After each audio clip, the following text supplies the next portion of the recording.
Hello friends. तो आज का हमारा टॉपिक है डीएनए मैनिपुलेशन। यह हमारा जेनेटिक इंजीनियरिंग का फर्स्ट यूनिट का फर्स्ट टॉपिक है DNA manipulation. DNA manipulation enzyme. सबसे पहले हम देखते हैं ये होता क्या है। DNA manipulation enzyme can be grouped into 4 broad classes depending on the type of reaction that they catalyse. Catalyse reaction होती है और ये 4 broad classes पे डिपेंड होता है। ठीक है, अब ये 4 broad classes कौन से हैं? हमारा हो गया nucleases, ligases, polymerase and modifying enzyme. Nucleases are enzyme that cut shorten or degrade nucleic acid molecules. ये हमारा जो न्यूक्लियस होता है मेनली ये कट करता है, शॉर्टन डिग्रेड करता है न्यूक्लिक एसिड को। ठीक है, फिर इसके बाद हमारा आता है लाइगेस। लाइगेस हमारा क्या करता है?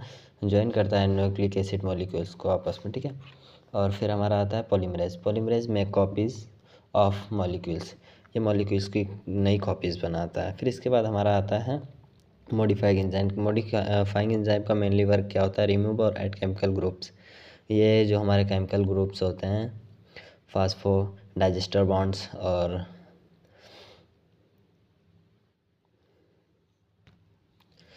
और हाइड्रोजन बॉन्ड, इनको रिमूव करता है और ऐड करता है। अब हम इसको थोड़ा डीपली देखते हैं। Nucleases degrade DNA molecule by the breaking the phosphodiester bond और that link one nucleotide to the next in a DNA strand.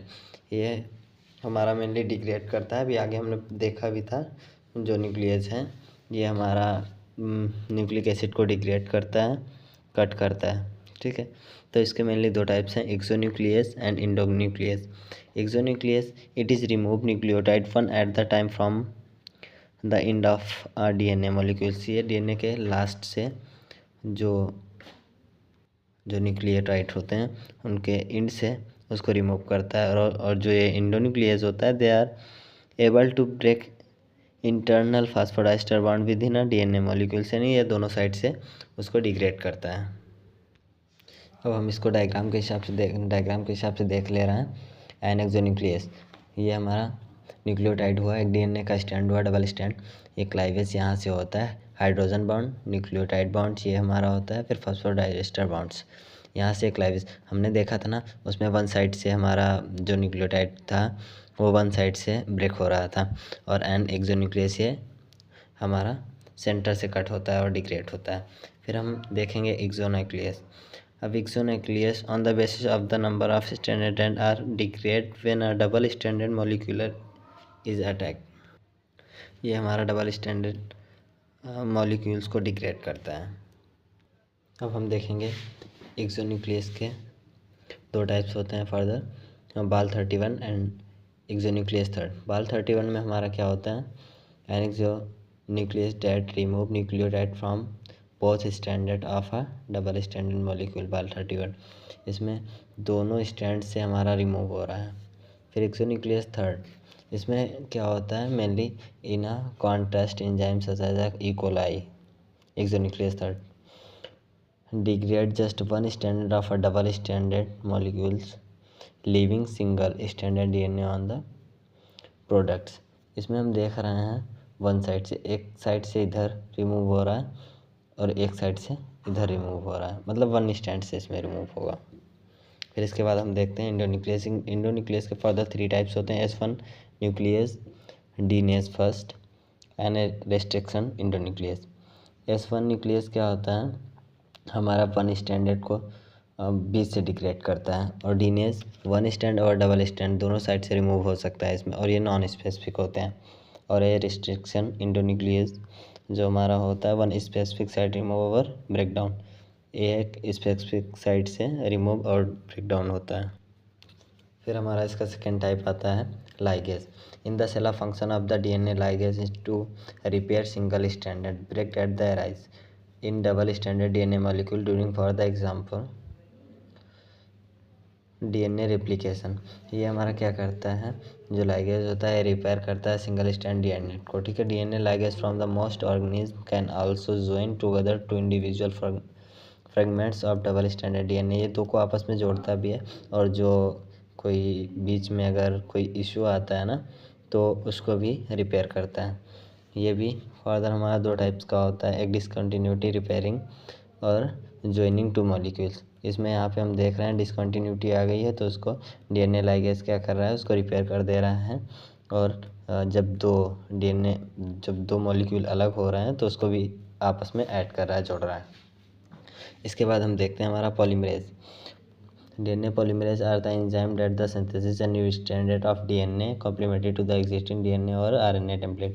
ये हमारा क्या करता है, न्यू स्टैंडर्ड DNA बनाता है। Most polymerase can function only if the template process are double standard region that acts as a primer for initiation of polymerization. ये mainly इसका work होता है एक न्यू स्टैंडर्ड DNA, लेकिन ये भी कुछ स्पेसिफिक चीज़ों पे डिपेंड करता है।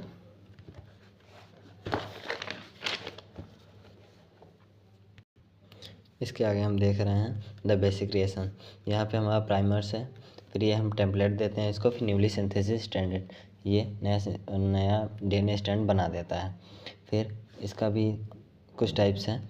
DNA polymerase first. DNA polymerase first usually are prepared for E coli. ये इकोलाई को प्रिपेयर करता है। This enzyme attack to the short single stand region और nick is a mainly double standard DNA molecule. ये double standard molecule को पहले separate करेगा, फिर उसको हम टेम्पलेट देंगे, तब वो हमारा न्यूली स्टैंड सिंथेसिस करेगा। DNA polymerase fast is therefore an example of an enzyme with the dual activity DNA polymerization and the DNA degradation. The polymerase and the nuclease activities of the DNA polymerase first are controlled by different parts of the enzyme molecules। ये enzyme जो हमारे मतलब enzyme जितने भी हैं ligase वगैरह, ये सब हमारे enzymes होते हैं जो हम यूज़ करते हैं इसमें। यहाँ पे हम देख रहे हैं DNA polymerase first exciting nucleotides at replaced. यहाँ पे हमारा रिप्लेस्ड कर रहा है और यहाँ पे बीच में हम देख रहे हैं मतलब आपस में इसको यहाँ से ये न्यू स्टैंड बना रहा है यहाँ पे। फिर हमारा आता है Klenow fragments. The nuclease activity is the content in the first 3 to 3 amino acid of the polypeptide. ये हमारा फर्स्ट 323 अमाइनो एसिड पॉलीपेप्टाइड की जो चैन होती है उसी को आगे बनाता है। So removal of the segment leaves a modified enzyme that retain the polymerase function but is unable to degrade DNA। But इसमें कुछ मतलब डिग्रेड भी हो जाता है, बट मेनली इसको हम यूज़ इसीलिए करते हैं कि हम न्यूली DNA स्टैंड आगे बना सकें। ठीक है। This modified enzyme called the Klenow fragment can still synthesise the complementary DNA strand on the single stranded template not nucleus activities। ये हमारा जो डबल स्टैंडर्ड DNA होता है उसमें हम सिंगल स्टैंडर्ड को ही आगे बढ़ाते हैं, फिर उसके बाद डबल को आगे बढ़ाएंगे। यहाँ पे हम देख रहे हैं क्लाइनो फ्रेगमेंट, ये ATG GCAT, यहाँ पे ATG CATT only the nick is a filled in exciting nucleotides are the replaced GCAT। यहाँ पे हम देख रहे हैं आगे इसके बाद GCAT, यहाँ से TAC GT AAG CTA, यहाँ से हमारा आगे बन रहा है न्यू स्टैंडर्ड बन रहा है। फिर हमारा आता है Taq polymerase. Tag polymerase DNA polymerase use in the polymerase chain reaction. ये मेनली हमारा PCR में यूज किया जाता है। ये एक हमारा इसमें एक स्पेशल फीचर्स होता है टैग पॉलीमरेज का, that makes the suitable for PCR। और ये PCR के लिए सूटेबल होता है because it is fast not thermostable, it is volt be inactivate. ये थर्मोस्टेबल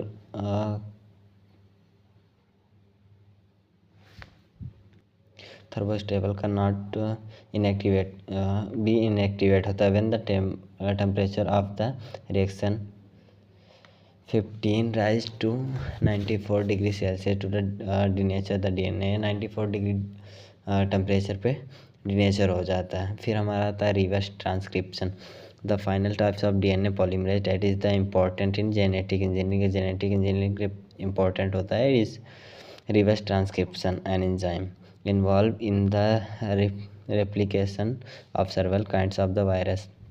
ये रेप्लिकेशन में वर्क करता है।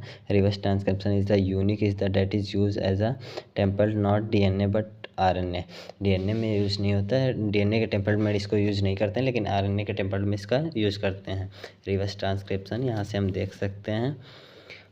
आरएनए में हमारा CG UAA CGUA RNA temple newly standard DNA यहाँ से हम देख रहे हैं। फिर हमारा आता है इसका लास्ट है DNA modifying enzyme. There are nuclease enzyme that the modify enzyme molecule by addition or removal of specific chemical groups. ये chemical groups को add करता है और remove करता है। It is most important are the followers: alkaline phosphate, remove the phosphate groups present at the 5 terminals of a DNA molecules. Alkaline phosphate हमारा जो होता है, यहाँ से हमारा फॉस्फोडाइस्टर बॉन्ड जो लगा है इसको हटा के यहाँ हाइड्रोजन बॉन्ड को ऐड करता है। फिर terminal deoxy nucleotide transferase, terminal deoxy nucleotide transferase from calf thymus tissues which add our one or more deoxyribonucleic acid onto the third terminus of a DNA molecules। ये हम देख रहे हैं यहाँ से, यहाँ पे हमको कुछ कुछ ऐड कर रहा है और कुछ अलग कर रहा है। तो फ्रेंड्स, आज का टॉपिक हमारा यहीं पे ख़त्म हुआ। आगे इसके बाद हम पढ़ेंगे रिस्ट्रिक्शन एंजाइम, वो अगले लेक्चर में। Thank you friends.